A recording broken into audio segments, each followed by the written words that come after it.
சீன சுற்றுப்பயணிகள் கடுமையான பரிசோதனைகள் இன்றி நாட்டுக்குள் நுழைவதாக சமூக ஊடகங்களில் எழுந்துள்ள குற்றச்சாட்டை குடிநுழைவுத்துறை திட்டவட்டமாக மறுத்துள்ளது. அவை அடிப்படையற்றவை மட்டுமல்ல, துறையின் நற்பெயருக்கே களங்கம் விளைவிக்கக்கூடியவை என அதன் தலைமை இயக்குனர் ஜக்கரியா ஷாபான் கூறினார். உண்மையில் KLIA 1 மற்றும் KLIA 2 முனையங்களில் காத்திருக்கும் நேரத்தை குறைக்க சீன சுற்றுப்பயணிகள் உட்பட 63 நாடுகளைச் சேர்ந்தவர்கள் ஓட்டோகேட் வசதியை பயன்படுத்த அனுமதிக்கப்படுகின்றனர். ஓட்டோகேட் வழியாக நுழைவதால் பாதுகாப்பு அம்சத்தில் சமரசம் செய்து கொள்வதாக அர்த்தமாகாது. அவர்களும் அனைத்து பரிசோதனைகளையும் தாண்டித்தான் வர வேண்டும் என ஜக்காரியா கூறினார்.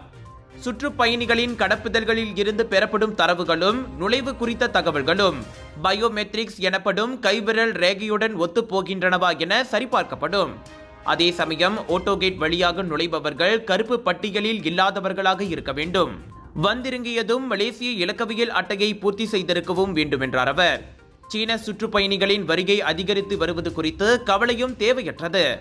காரணம், சீன பிரஜைகளுக்கான விசா விலக்கு சலுகை 2026 வரை நீட்டிக்கப்பட்டிருப்பதை அவர்கள் நன்கு பயன்படுத்திக் கொள்கின்றனர். 2023இல் 1.6 மில்லியன் பேராக இருந்த சீன சுற்றுப்பயணிகளின் எண்ணிக்கை கடந்த ஆண்டு 3.9 மில்லியன் பேராக உயர்ந்ததை அவர் சுட்டிக்காட்டினார்.